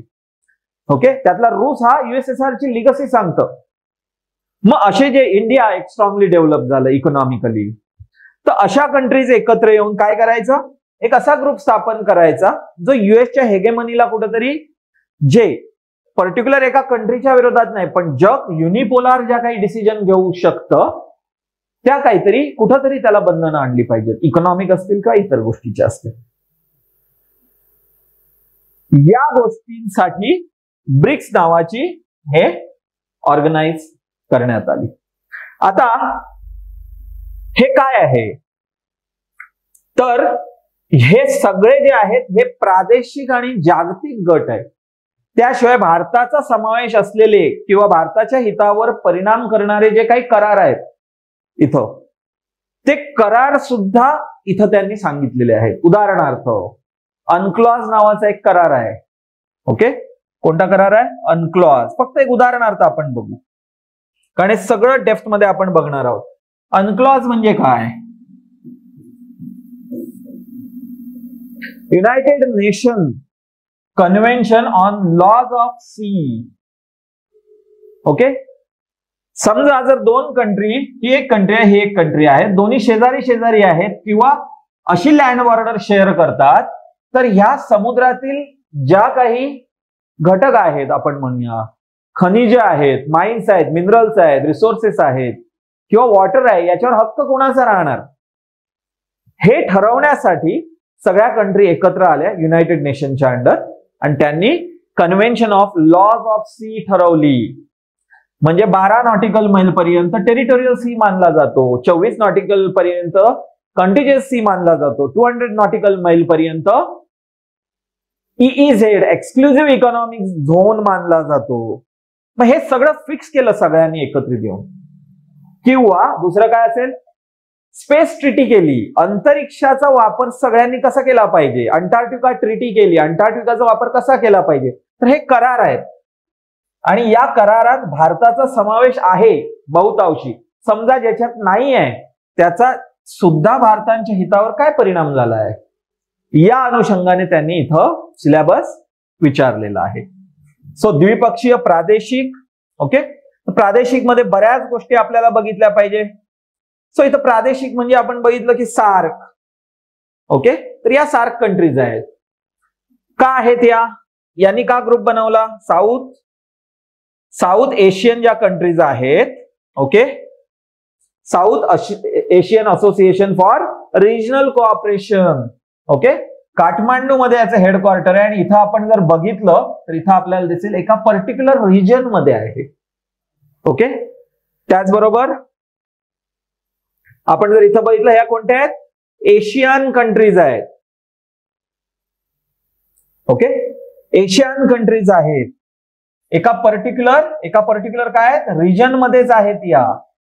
That's why it's called as regional groups.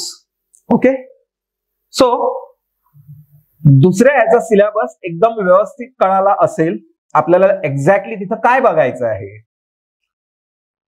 आता याला अनुषंगून आपल्याला तिसरा जो टॉपिक आहे तो प्रॉपरली अंडरस्टँड केला पाहिजे, कारण इथं थोडे डेप्थ मध्ये क्वेश्चन्स असू शकतील आणि हे अंडरस्टँडिंग अजून थोडं डेप्थ मध्ये करावं लागेल. काय आहे तर विकसित आणि विकसनशील देशांच्या धोरणांचा आणि राजकारणाचा भारताच्या हितसंबंधावरील प्रभाव. आता देशांतरित जनसमूह म्हणजे इंडियन डायस्पोरा आपण काय करू नंतर बघू, त्याचा विचार याच्यापेक्षा थोडासा वेगळा करू. ओके, पहिला हा टॉपिक काय आहे हे अंडरस्टँड करू आपण. विकसित म्हणजे डेव्हलप्ड आणि विकसनशील म्हणजे डेव्हलपिंग. आता पूर्ण जगातल्या जर आपण देश बघितले, कंट्री बघितल्या, तर याच्यामध्ये काय आहे की डेव्हलप्ड कंट्रीज या आणि डेव्हलपिंग कंट्री अशा दोन याच्यात कोणती, म्हणजे युएसए आपण कशात टाकणार developed countries. Okay, developing country आपण कोणती म्हणणार, इंडिया ही डेव्हलपिंग कंट्री आहे, पाकिस्तान ही डेव्हलपिंग कंट्री आहे. Okay, south Africa developing country आहे, अदर सगळ्या डेव्हलपिंग याच्यामध्ये करू, बांगलादेश लाईक दॅट. या देशांच्या धोरणांचा म्हणजे तिथल्या पॉलिसी आणि पॉलिटिक्स या दोन्हींचा भारताच्या हितसंबंधावर परिणाम काय असेल. आता हे उदाहरणांचं आपण बघू. उदाहरणार्थ आपण म्हटलं की सौदी अरेबियाने एक पॉलिसी एस्टॅब्लिश केली. ओके, सौदी अरेबिया कुठे आहे जगामध्ये, तर सौदी अरेबिया इथं आहे. टेक्निकली म्हटलं तर इंडियाशी ती नेबरिंग कंट्री नाही आहे, पण इथं काय आहे topic, effect of policies and politics of developed और डेव्हलपिंग कंट्रीज कशावर, इंडियाच्या हितसंबंधावर त्याचा काय परिणाम आहे. आता एवढ्या दूर असून सुद्धा सौदी अरेबियामध्ये समजा जर काही चेंज झाले तर त्याचा इंडियावर काही इम्पॅक्ट होऊ शकतो का. युएसए मध्ये काही चेंज झाले तर त्याचा इंडियावर इम्पॅक्ट होऊ शकतो का, डेफिनेटली होणार. सौदी अरेबियाने एक पॉलिसी लॉन्च, आपण एक्झाम्पल थ्रू समजून घेऊ, म्हणजे एकच मुद्दा नाही आहे, असे बरेच मुद्दे आहेत जे आपल्याला ओघाने विचारात घ्यावा लागतील. सो निताकत नावाची एक पॉलिसी सौदी अरेबियाने लॉन्च केली. ओके, काय पॉलिसी अंतर्गत सांगितलं तर जे क्लास 1 आणि क्लास 2 चे काही जॉब त्यांच्या तिथं जे आहेत ते फक्त सौदी अरेबियातील नागरिकांसाठी राखून ठेवण्यात येतील. बाहेरून गेलेल्या कोणत्याही अदर देशाच्या नागरिकांना ते देण्यात येणार नाही. आणि काही पॉलिसीज अशा बनवल्या की आफ्रिकन जे देशाचे नागरिक तिथे होते सौदी अरेबियात, त्यांचं डिपोर्टेशन करण्यात आलं, त्यांना परत पाठवण्यात आलं. ओके, मग इंडियावर याचा काय परिणाम होणार, जर लॉंग टर्म पुढे वर्कर्सना सुद्धा पाठवू लागले तर इथनं इंडियामधनं काय, इथं सेमी स्किल्ड वर्कर तिथे जाऊन वर्क करतात. ओके, एसी साठी वर्क करणारे, वेल्डर्स लाईक दॅट, असे खूप ड्रायव्हर्स. सो अरेबियन कंट्रीज मध्ये या बहुतांशी लोक अशा अटी जातात, ते स्किल्ड नसतात. युएसए मध्ये जातात ते कोणते आहेत, स्किल्ड डॉक्टर्स, इंजिनियर्स.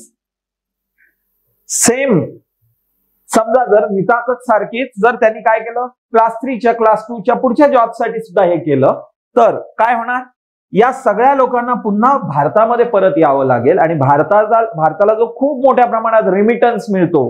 आता रिमिटन्स म्हणजे काय, समजा मुंबईमध्ये एक काम करतोय व्यक्ती आणि तो गावाला आपल्या मनी ऑर्डर पाठवतोय, तर ती मनी ऑर्डर आहे, इंडियातनं त्याने पैसा पाठवला. पूर्वी मनी ऑर्डर होती, आता मनी ऑर्डर नाही, संपली. रिमिटन्स म्हणजे काय, सौदी अरेबियामध्ये काम करणारा व्यक्ती परत येताना किंवा त्याची इथं फॅमिली आहे त्यांना जो पैसा पाठवतो तो डॉलर्सच्या स्वरूपात पाठवतो आणि तो इंडियाच्या फॉरेन एक्सचेंज रिझर्व्हला कॉन्ट्रीब्युट करतो. म्हणून जेवढी लोक बाहेर वर्क करतील तेवढा आपला फॉरेन एक्सचेंज मध्ये रिमिटन्सचा येणं वाढणार. रिमिटन्स म्हणजे त्या फॉरेक्स मध्ये आलं असं पकडूया, क्रूड एकदम बघूया आपण. फॉरेक्स मध्ये आलं आणि काय केलं आपण, त्या फॉरेक्स मध्ये ते रुपीज मध्ये कन्व्हर्जन झालं आणि रुपीज नंतर देशाला आपल्या डॉलर मिळाले आणि इथल्या व्यक्तीला तो रुपीज मध्ये पैसा मिळाला. सो निताकत पॉलिसी ही आहे कुठली, सौदी अरेबियाची, पण त्याचा इम्पॅक्ट कुठे आहे, त्याचा इम्पॅक्ट भारतावर आहे. म्हणजेच काय, पॉलिसीज तिथल्या आणि त्याचा इम्पॅक्ट भारतावर. समजा इथं स्किल्ड लेबरच्या रिलेटेड H1B व्हिसा आहे. H1B व्हिसा थ्रू काय भारतातून इंजिनियर, सायंटिस्ट, डॉक्टर्स हे तिथं मायग्रेट होऊ शकतात या व्हिसाच्या अंडर. ट्रम्प गव्हर्नमेंट आलेलं त्यावेळी काय ट्रम्प गव्हर्नमेंटने लिमिटेड H1B व्हिसा काढले. त्याच्यामुळे इकडून इकडे मायग्रेट होणाऱ्या लोकांचं प्रमाण कमी झालं. पुन्हा एकदा रिमिटन्स आणि अदर गोष्टी इथं आल्या. ओके, सो या काय झाल्या policies of other countries, developed म्हणूया किंवा developing country, and it's impact on India. आता दुसरा शब्द तिथं काय आहे सिलेबस मध्ये आपल्याला पॉलिटिक्स. आता पॉलिटिक्सचा इम्पॅक्ट इंडियावर काय डेफिनेटली आहे. आत्ताचाच इश्यू आहे तालिबान. ओके, सो तालिबानच्या याच्यामध्ये काय आहे अफगाणिस्तान मध्ये पॉलिटिक्स चेंज झालं. पहिलं जे गव्हर्नमेंट होतं ते आता वेगळं गव्हर्नमेंट आलंय. तालिबान आहे, मग तिथलं गव्हर्नमेंट चेंज झाल्यामुळे आपल्यावर काही इम्पॅक्ट होणार आहे का. बांगलादेशमध्ये दोन प्रकारची गव्हर्नमेंट वेगवेगळी आलटून पालटून येत असतात. बांगलादेशमध्ये दोन प्रकारची गव्हर्नमेंट येत असतात. कधी एक असतं खालिदा जियाच्या अंडर, कधी शेख हसीनाच्या अंडर. एक फंडामेंटलिस्ट आहे तर एक थोडंसं प्रो इंडियन आहे असं आपण म्हणू. मग तिथलं गव्हर्नमेंट चेंज झालं की इंडो बांगलादेशचे रिलेशन काय होऊ शकतात चेंज होऊ शकतात. असे जे रिलेशन्स आहेत हे कशावर डिपेंड आहेत हे पॉलिटिक्सवर डिपेंड आहेत. सो आपल्याला सिलेबस काय दिलाय पॉलिसीज अँड पॉलिटिक्स. आता आपण बघितलं ह्या पॉलिसीजचा कसा इम्पॅक्ट आहे. आता आपण बघितलं पॉलिटिक्सचा कसा इम्पॅक्ट होऊ शकतो. गव्हर्नमेंट चेंज झाल्यानंतर त्या त्या कंट्रीशी आपलं जे रिलेशन आहे त्याच्यामध्ये किंवा वर्ल्ड अफेअर्स मध्ये सुद्धा चेंज होऊ शकतो. सो हे सिलेबस मध्ये आपल्याला त्यांनी काय केलेलं आहे मेन्शन केलेलं आहे. मला वाटतं बऱ्यापैकी सगळ्यांना काय अंडरस्टँडिंग एक प्रॉपर होत असेल सिलेबस मध्ये आपल्याला एक्झॅक्टली काय बघायचं आहे. ओके, त्याच्या पुढे देशांतरित जनसमूह इंडियन डायस्पोरा. आता इंडियन डायस्पोरा म्हणजे काय भारतातून दुसऱ्या देशामध्ये स्थायिक झालेले. आता दोन प्रकारचे स्थायिक, एक टेम्पररी आणि दुसरा परमनंट. परमनंट म्हणजे कोण ज्याने दुसऱ्या देशाचं काय घेतलंय स्थायी नागरिकत्व घेतलेलं आहे. भारतामध्ये ड्युअल सिटिझनशिप नाहीये, म्हणजे भारतीय पासपोर्ट आणि दुसऱ्या कंट्रीचा पासपोर्ट हे शक्य नाहीये. दुसऱ्या कंट्रीचा पासपोर्ट घेतला की ऑटोमॅटिक कॉन्स्टिट्यूशन मध्ये मेन्शन जे काही रूल्स रेग्युलेशन आहेत त्यानुसार टर्मिनेशन या रूलनुसार आपल्या देशाची नागरिकत्व संपुष्टात येईल. म्हणजेच एखाद्याने समजा युकेचं सिटिझनशिप घेतली तर आपल्या देशाचं नागरिकत्व त्याचं संपेल, तो युकेचा सिटिझन होईल, तिथलं पासपोर्टवर त्याचं पुढचं हे असेल. मग तो काय झाला तो झाला PIO. आपण डेप्थ मध्ये बघणार आहोत. आता टेक्निकली थोडंसं बघू. PIO म्हणजे person of Indian origin. Okay, पण जर तिथं तो जॉब साठी गेलाय आणि परत देशामध्ये येणार आहे तर NRI नॉन रेसिडेंट इंडियन. हे दोन प्रकार आहे. PIO म्हणजे परमनंट तिकडे सिटिझन झालेला आहे पण इंडियाबरोबर कुठेतरी कल्चरल टायअप आहे. याच्यासाठी PIO ही कॅटेगरी आपण स्टार्ट केली. ओके, ते आपण डायस्पोरामध्ये डेप्थ मध्ये बघू. मग यांचा उपयोग काय आहे इंडियाला. एक मगाशी सांगितल्याप्रमाणे काय रेमिटन्स. खूप मोठ्या प्रमाणात फॉरेन एक्सचेंज इंडियाला मिळू शकतं. आपला फॉरेक्स जो एवढा स्ट्रॉंग आहे त्याच्यात या रेमिटन्सचं कॉन्ट्रीब्युशन पण बऱ्यापैकी आहे. ओके, सो अजून काय कल्चरल टायअप. त्या कंट्री मध्ये एक दबाव गट म्हणून वर्क करू शकतो. USA मध्ये खूप मोठ्या प्रमाणात इंडियन्स आहेत आणि तिथल्या इलेक्शनवर ते मोठ्या प्रमाणात प्रभाव टाकतात. त्याचा एक फायदा इंडियाला इंडो US रिलेशन अजून जास्त स्ट्रॉंग करण्यासाठी सुद्धा होऊ शकतो. म्हणून इंडियन डायस्पोरा इम्पॉर्टंट आहेत. म्हणूनच इंडिया एकदम स्ट्रॉंगली या डायस्पोराकडे लक्ष देतोय. स्पेशल मिनिस्ट्री स्थापन करून बऱ्याच गोष्टी या डायस्पोराच्या अँगलने आपण गेल्या 2 दशकांमध्ये 3 दशकांमध्ये केलेल्या आहेत. त्यापूर्वी हा विचार नव्हता. ओके, आता त्याच्या पुढचा कोणता हे आहे आपला तर महत्वाच्या आंतरराष्ट्रीय संस्था. ओके, त्यांचे मंच, त्यांची रचना, आदेश. सो आंतरराष्ट्रीय संस्था कोणत्या कोणत्या आहेत? ओके, तर सिंपल आपण लक्षात घेऊया. आता संस्था आणि ग्रुप वेगळं. युनायटेड नेशन इथे येणार जागतिक गटामध्ये. संस्था म्हणजे काय? तर एखादं इन्स्टिट्यूशन बाय डिफॉल्ट एस्टॅब्लिश केलेलं आहे, मॅन्डेटरी आहे ते. की कोणते कोणते आहेत? तर WTO, वर्ल्ड ट्रेड ऑर्गनायझेशन, त्याच्यानंतर IMF, WB, world bank, IMF. Okay, हे काय काय आहेत आणि याच्या रिलेटेड इश्यूज कोणते आहेत? भारतावर त्याचा परिणाम काय आहे? या संस्थांचे मॅन्डेट काय आहेत? उदाहरणार्थ IMF आणि वर्ल्ड बँक मध्ये डिफरन्स काय आहे? दोन्ही बँक आहेत या, तर दोघांमध्ये डिफरन्स काय आहे? तर वर्ल्ड बँक हे काय करतं? वर्ल्ड बँक हे लॉंग टर्म क्रेडिट देतं डेव्हलपमेंटसाठी आणि IMF हे शॉर्ट टर्म क्रेडिट देतं डे टू डे हे करण्यासाठी. आता आपण म्हणतो की एखादी कंट्री दिवाळखोर झाली. ओके, एखादी कंट्री दिवाळखोर झाली. चला असं उदाहरण घेऊ. आता तर भरपूर गोष्टी चालू आहेत की पाकिस्तान दिवाळखोर झालंय. बरेच लोक खुश आहेत असं म्हणतायत, पण टेक्निकली हे काय आहे हे लक्षात घेतलं पाहिजे. आता समजा आपली नेबरिंग कंट्री पूर्ण दिवाळखोर झाली, तिथं काहीच नाहीये. ओके, मग ते भारतासाठी चांगलं आहे की वाईट?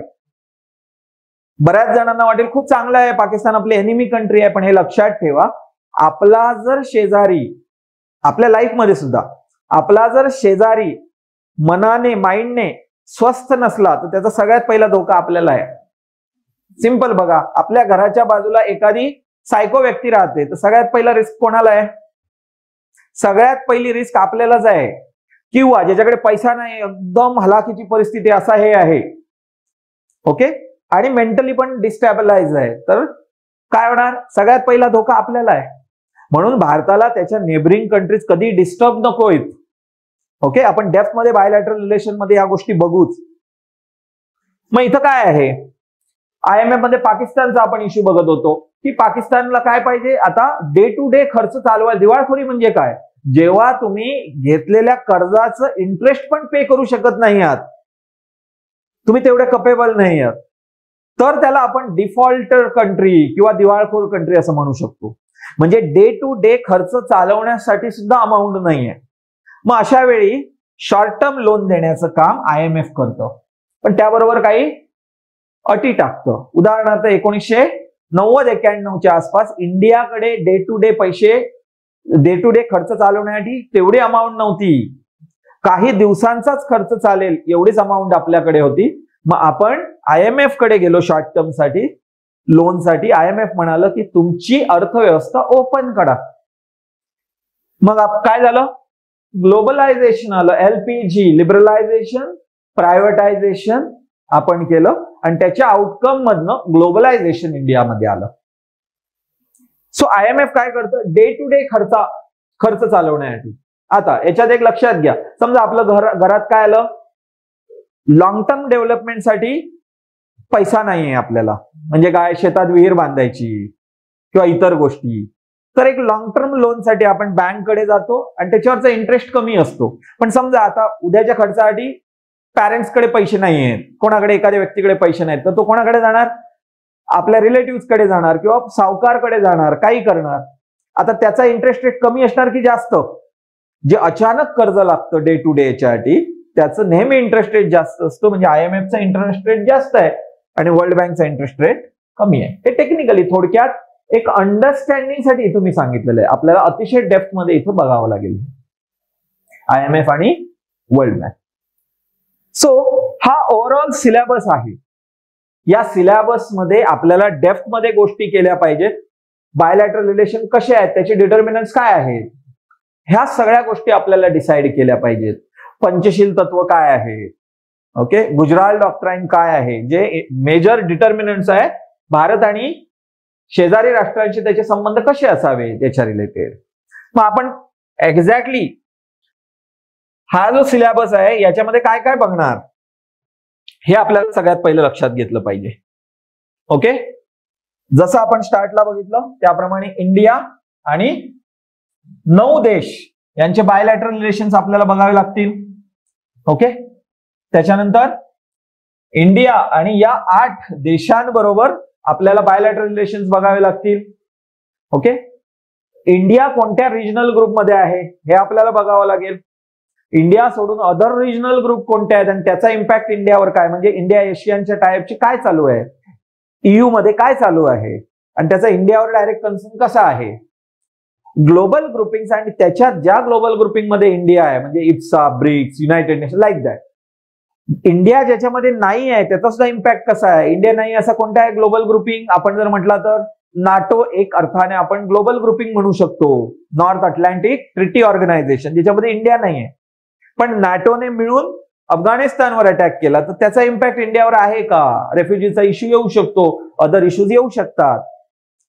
मग ते ग्रुपिंग्स आपण बघणार आहोत.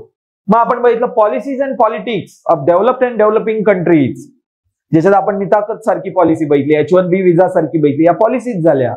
तर पॉलिटिक्स चेंज झालं काही तिथं.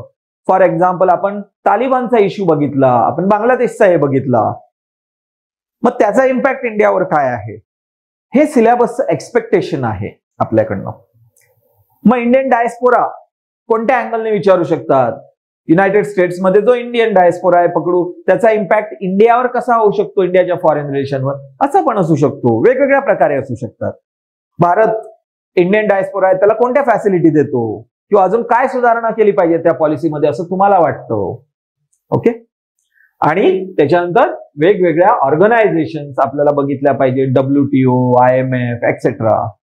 ओके, करार बघितले पाहिजे अनक्लॉज सारखे. आणि या सगळ्यात एक कॉम्प्रिहेन्सिव्ह सिलेबस कव्हरेज होईल. आता हे 2 टप्प्यात बघितलं पाहिजे. काही गोष्टी बेसिक बघितल्या पाहिजेत आणि त्याचबरोबर करंट मध्ये सुद्धा अटॅच करून आपल्याला बघितलं पाहिजे. तर काही इश्यूज फक्त करंटच्या अँगलने आपल्याला बघितलं पाहिजे. सो हा ओव्हरऑल सिलेबस जर आपण बघितलं अतिशय इंटरेस्टिंग सिलेबस आहे. ओके, जो आपल्याला पूर्ण मला वाटतं हे आता जे काही आपण 45 मिनिट्स, 1 तास, सव्वा तास जे काही बोलतोय याने एक इंटरनॅशनल रिलेशनचा परसेप्शन माइंड मध्ये आला असेल. आता एक लक्षात ठेवा की एखादा इव्हेंट सुद्धा इंटरनॅशनल रिलेशन चेंज करू शकतो. उदाहरणार्थ 9/11 झाला. 9/11 सगळ्यांना माहित आहे. ट्विन टॉवर्स कोसळले, दहशतवाद्यांनी अटॅक केला. आता त्याच्यानुसार पूर्ण जगाचे इंटरनॅशनल रिलेशन चेंज झाले. कसे? आतापर्यंत इंडिया काय म्हणत होतं, 9/11 होईपर्यंत इंडिया सारखं पूर्ण जगाला सांगत होतं की आम्हाला टेररिझमचा धोका आहे, आम्हाला टेररिझमचा धोका आहे, बघा टेररिस्ट ऍक्टिव्हिटी होत आहेत. तर पाकिस्तान कांगावं करायचं, ही फ्रीडम मुवमेंट आहे काश्मीरची. आपण सांगायचो हे स्टेट स्पॉन्सर्ड टेररिझम आहे. एका स्टेटने स्पॉन्सर, कोणती स्टेट? पाकिस्तानने स्पॉन्सर केलेलं आहे. आणि पूर्ण जगाला आपण सांगायचं ट्राय करायचो, पण USA पाकिस्तानला स्ट्रॉंगली सपोर्ट करायचा त्यावेळी. पण जसं 9/11 झालं पूर्ण डायमेन्शन 180 डिग्रीज मध्ये चेंज झाले. जिथं USA टेररिझम ऍक्सेप्ट करायला नव्हतं तयार, तिथं आता USA म्हणालं हे काय आहे, इंटरनॅशनल टेररिझम आहे. आणि USAने डिक्लेअर केलं वॉर ऑन टेरर. आणि USAने दुसरीकडे डिक्लेरेशन केलं with you or without you. म्हणजे तुम्ही कोणी आला तरी ठीक आहे, नाही आला तरी ठीक आहे, आमचं वॉर अगेन्स्ट टेररिझम स्टार्ट होईल. आणि इंडियासाठी इथं इंडो US टायप साठी खूप मोठं अरेना ओपन झालं. कारण पाकिस्तान दहशतवादासाठी काय पोषक वातावरण तिथं आहे. मग ते स्टेट स्पॉन्सर्ड असू दे किंवा नसू दे, पण पोषक वातावरण आहे. म्हणून USAचे long term objective, short term objective साठी त्यांना पाकिस्तान पाहिजे, पण लॉंग टर्म ऑब्जेक्टिव्ह साठी एक चायनाला रोखण्यासाठी आणि दुसरं टेररिझमला हे करण्यासाठी इंडिया सारख्या कंट्रीचा सपोर्ट पाहिजे.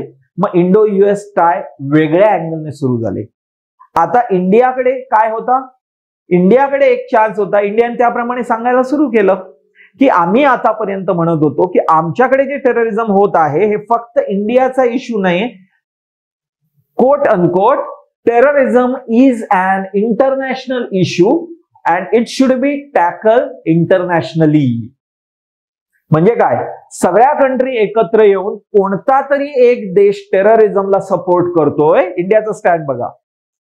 आपण सगळ्यांनी त्यांना काय केलं पाहिजे, या टेररिझमला रोखण्यासाठी पुढे गेलं पाहिजे.